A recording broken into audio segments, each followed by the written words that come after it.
अस्सलाम वालेकुम फ्रेंड्स, कैसे हैं आप सब। दुआ है कि आप सब ठीक ठाक होंगे और रहेंगे भी। अच्छा जी, तो हमने ये एक कंसेप्चुअल काम शुरू किया कि ऐसे कंसेप्ट जो किसी को समझ में आने में थोड़ी सी डिफ़िकल्टी होती है, वो बहुत इजी कंसेप्ट होते हैं, बट थोड़ा सा समझने के लिए हमें उसकी ट्रिक यूज़ करनी है। तो ऐसे तमाम टॉपिक्स पे आपको वीडियोस यहाँ से मिल जाएंगी। ओके। अच्छा जी, तो हमने प्रीवियस यूज़ स्टार्ट किया हुआ था हमारा टेंसेस का। ओके। टेंसेस का इशू अब बिल्कुल ही ख़त्म हो जाएगा। आपने फुल वीडियो देखनी है, एंड में आपने देखेंगे कि आपको ये जो टेंस करवा रही हूँ ये आ जाएगा और बहुत इजीली आपको समझ आ जाएगा। ठीक है, तो देखें टेंस की एक्सप्लेनेशन। हाँ जी, तो आपकी मिस आ गई हैं तो थोड़ा बहुत पढ़ना स्टार्ट कर दें तो ये पढ़ाई वढ़ाई हो जाए। अच्छा जी, तो आज हमारा है पास्ट इंडेफिनिट टेंस। अब मैंने अपनी पिछली वीडियो में प्रेजेंट इंडेफिनिट टेंस की वीडियो बनाई थी। आई होप आपको वो समझ आ गई होगी। आज हमारा टॉपिक है पास्ट इंडेफिनिट टेंस। ठीक है, तो जिस तरह हमने प्रेजेंट की पहचान पढ़ी थी, हम पहचान करेंगे तो ही हमें पता चलेगा कि ये कौन सा टेंस है। तो इसकी क्या पहचान है? ता, थी, ता, था, ता, ती, थे, ता, थे वगैरह। मतलब एक तो ये पास्ट है तो था का वर्ड लाजमी आएगा। वो काम जो हो चुका होगा पिछले ज़माने में, कि इन द पास्ट वो काम कंप्लीट हो चुका है। ठीक है, ये इसकी पहचान होगी। इसके अलावा इनके सेंटेंसेस के लास्ट में अलीफ छोटी ये बड़ी ये भी आ सकती है, क्योंकि ये भी इसी को मार्क करिए कि वो हमारा काम हो चुका है पहले, पिछले ज़माने कुछ अरसा पहले, कुछ दिन पहले वो काम हो मुकम्मल हो चुका था। ठीक है, तो अब हमारे पास आते हैं, इसके भी कैटेगरीज हैं, simple, negative, interrogative, and then next जो मैं आपको एक और टाइप इसकी बता रही हूँ, नेगेटिव इंट्रोगेटिव। ठीक है, तो अब हम इसको एक्सप्लेन करते हैं। हाँ जी, तो सबसे पहले हमारे पास है सिंपल सेंटेंसेस। जो सिंपल सेंटेंसेस होते हैं उसमें सिंपली एक बात की होती है, जो एक नॉर्मल हम बोलने में सिंपल सेंटेंसेस यूज़ करते हैं। तो इसकी भी पहचान यही होगी कि इसके लास्ट में ता, था, ती थे वगैरह इस तरह की, या अलीफ छोटी ये बड़ी ये आती है। ठीक है, तो ये तो इसकी पहचान हो गई है। और एक सिंपल सेंटेंस, सिंपल सी बात होगी तो हमारे पास वो सिंपल सेंटेंसेस आ जाएगा। तो हम पहले इसका स्ट्रक्चर देखते हैं। और अगर हमें स्ट्रक्चर पता है तो हम कोई भी टेंस बना सकते हैं, जब हमें इसके स्ट्रक्चर के बारे में पता होगा। तो पहले subject, helping verb, verb and then object. तो ये एक सेंटेंस का स्ट्रक्चर है। मैंने अपनी प्रीवियस वीडियो में ये subject, helping verb, verb, object को बहुत डिटेल से डिस्क्राइब किया है, लेकिन जो बिगनर्स है जिन्होंने ये वीडियो फर्स्ट टाइम देखनी है, पिछली नहीं देखी, ये उनके लिए फिर अगेन से मैं इसको डिस्क्राइब करूँगी। अच्छा जी, सब्जेक्ट क्या है हमारे पास? वो पर्सन, वो थिंग जो काम कर रहा है। एज अ नाउन, नाउन जो होगा सेंटेंस में वो हमारे पास क्या है? सब्जेक्ट है। हेल्पिंग वर्ब, हर सेंटेंस में हेल्पिंग वर्ब यूज़ होते हैं और हर टेंस के अपने हेल्पिंग वर्ब होते हैं, लेकिन इसमें थोड़ा सा हमारे पास ट्विस्ट आ गया है। पास्ट इंडेफिनिट के सिंपल टेंस में कोई हेल्पिंग वर्ब नहीं यूज़ होता। हमने प्रेजेंट में पढ़ा था एस और यस होता है यूज़, लेकिन इसमें ऐसा कोई चक्कर नहीं है, इसमें कोई हेल्पिंग वर्ब यूज़ नहीं होता। हाँ, इसमें form of verb, second form of verb use होती है। अच्छा जी, सब्जेक्ट नाउन हेल्पिंग वर्ब नहीं है, लेकिन फॉर्म ऑफ वर्ब क्या है? Second form of verb use होगी।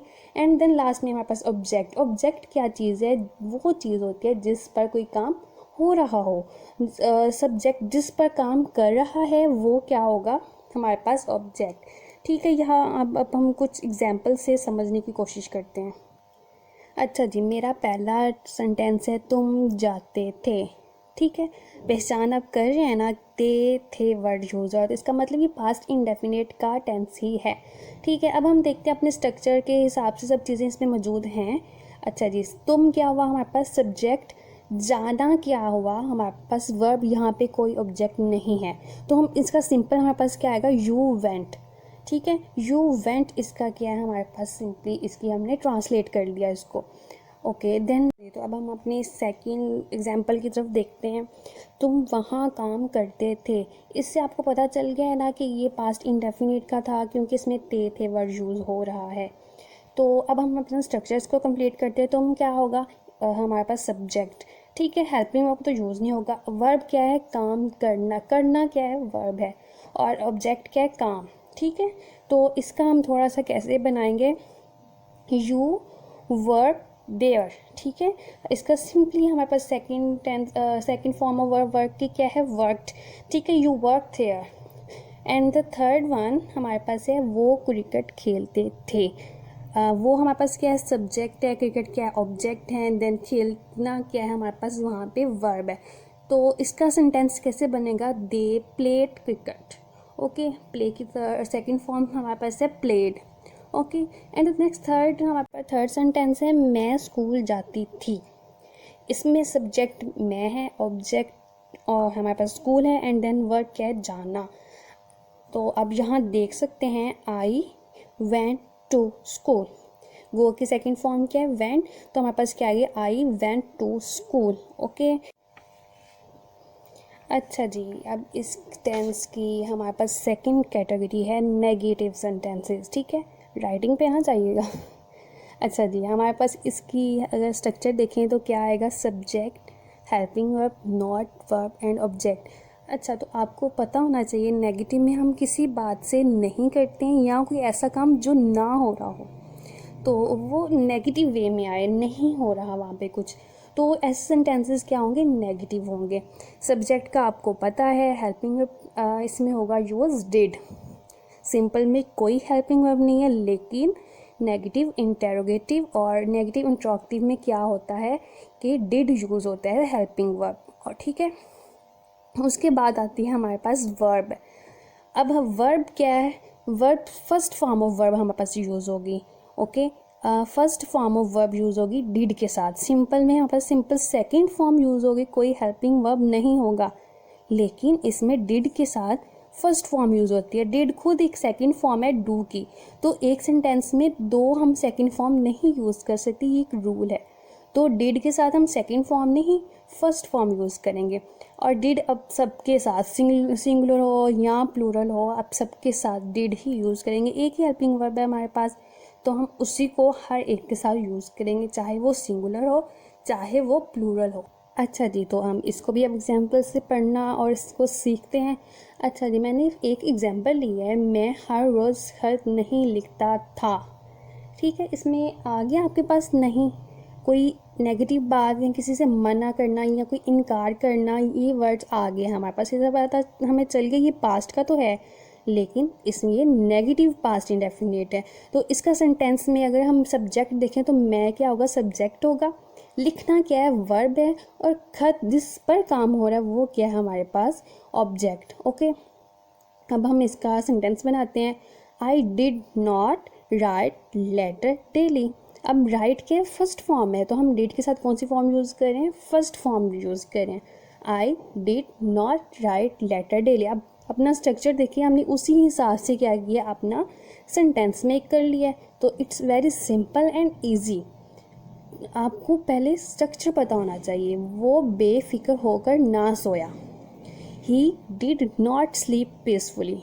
ओके, इसमें कोई एक मुश्किल बात नहीं है, बहुत इजी है, सिर्फ समझना और एक अच्छे से सुनेंगे, आप पूरी वीडियो देखेंगे तो ये गारंटी है कि आपको ये समझ आएगी।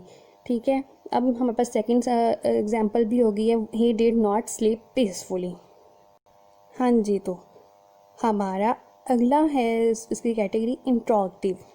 इंट्रोगेटिव में क्या होता है, इंट्रोगेटिव में कोई सवाल पूछा जाता है, कोई सवालिया बात की जाती है, मतलब कोई क्वेश्चनिंग होती है ही इसमें। ठीक है, इसकी ये पहचान होती है, पास्ट इंडेफिनिट में इंट्रोगेटिव में कोई ना कोई सवाल पूछा जाएगा या कोई सवालिया बात की जा रही है। ठीक है, तो हम अब इसका स्ट्रक्चर देखेंगे, क्योंकि हमने सेंटेंस मेकिंग करनी है, हमें स्ट्रक्चर पता होना चाहिए, तो हमारे लिए बहुत ईजी रह जाएगा। तो इसका स्ट्रक्चर क्या होगा, helping verb, subject, verb, object and then question mark. Question mark तो लगाना ही लगाना है, क्योंकि ये कोई सवालिया जुमला है। ठीक है, तो इसका फर्स्ट एग्जांपल देखें, क्या तुम वालिदैन का कहना मानते हो। अच्छा, डिड यू ओबे योर पेरेंट्स, अपने वालिदैन का मानेगा, डिड यू ओबे योर पेरेंट्स, लास्ट में क्वेश्चन मार्क। तो ये बहुत इजीली बन गया। बच्चे स्कूल से कब आते थे, तो ये कब आना, तो हमारे पास पूछ रहे हैं, तो ये इंट्रोगेटिव होगा, when did students come to school. It's very simple. अगर ऐसे वर्ड्स आ जाएं व्हेन, होम, हु, हाउ, तो आपने सेंटेंस मेकिंग कैसे करनी है? सबसे पहले हेल्पिंग वर्ब से पहले ये वर्ड यूज़ होंगे। ओके, ये वर्ड यूज़ करने के बाद helping verb, then subject, then verb and then object. Okay, आपके पास इंट्रोगेटिव में भी फर्स्ट फॉर्म यूज़ होगी डिड के साथ, और लास्ट में क्वेश्चन मार्क तो पक्का ही पक्का है, लगाना ही लगाना है, क्योंकि ये क्वेश्चन मार्क है और एक इंट्रोगेटिव है। बाकी में आपने फुल स्टॉप यूज़ करना है, इसमें क्या यूज़ करना है? Question mark. अच्छा जी, फोर्थ जो कैटेगरी है वो बनाई तो मैंने खुद है, आपको बुक्स में ये अलहदा से नहीं मिलेगा। टेंसेस होते हैं इस तरह, पर मुझे लगा कि मुझे इसको भी एक्सप्लेन करना चाहिए एक अलग से कैटेगरी बना के। तो ऐसे सेंटेंसेस जिसमें नेगेटिव बात भी हो, कोई मना भी किया जा रहा हो और क्वेश्चनिंग भी हो उसमें, तो मैंने उसको नाम दिया है नेगेटिव इंट्रोगेटिव। ओके, तो अब हमने इसके भी सेंटेंस मेक करने हैं, तो हमें इसका स्ट्रक्चर पता होना चाहिए। तो इसका स्ट्रक्चर क्या है देखें, helping verb, subject, not, verb plus object plus question mark भी इसमें लगेगा ही लगेगा क्योंकि ये इंट्रोगेटिव है। तो अब इसमें क्या चीज़ एडिशन हुई है? नॉट की, क्योंकि ये नेगेटिव इंट्रोगेटिव है तो इसमें नॉट की एडिशन हुई है। अच्छा जी, अब हम इसको सीखते हैं, हम एग्जाम्पल लेते हैं। वन थिंग, इसमें भी फर्स्ट फॉर्म ही यूज़ होगी डिड के साथ। ओके, क्या तुम यहाँ से नहीं चली गई थी? अब वो पूछ भी रहा है और नहीं का वर्ड भी है इसमें, तो did you not get up from here? Okay, you क्या सब्जेक्ट है हमारे पास, जाना गेट ऑफ वर्ब है, ऑब्जेक्ट तो है ही नहीं इसमें। अच्छा, नेक्स्ट में देखें, क्या तुम खेलने के लिए नहीं चाहते थे? इसमें भी वो पूछ रहा है और ये मना भी हो रहा, कोई नहीं का वर्ड भी है, कोई नेगेटिविटी है इसमें। तो नेगेटिविटी अब मतलब वो वाला नहीं कि नेगेटिव, इसमें मतलब है कि आपका उसमें किसी चीज़ पे मना हुए हैं या कोई काम नहीं किया। तो did you not go for play, तो ये सिंपली ये टेंस बन गया। आई होप आपको समझ आ गई होगी, अगर नहीं आई तो दोबारा से वीडियो देखें और अच्छे से सुने और साथ साथ समझें, तो इंशाल्लाह आपको ये वीडियो समझ आ जाएगी और बहुत ईजीली समझ आ जाएगी। आई होप आपको वीडियो समझ आ गई होगी। ठीक है, अगर आपने कोई और टॉपिक, ऐसा टॉपिक जो आपको थोड़ा सा मुश्किल लग रहा हो, उस पर आप वीडियो देखना चाह रहे हो, तो आप वो कमेंट सेक्शन में आप वो टॉपिक्स मेंशन कर दें और इंशाल्लाह बहुत जल्द उसके ऊपर वीडियो बनाऊंगी मैं। और सब्सक्राइब माई चैनल। ओके जी, अपना बहुत सारा ख्याल रखिएगा। अल्लाह हाफिज़, टेक केयर।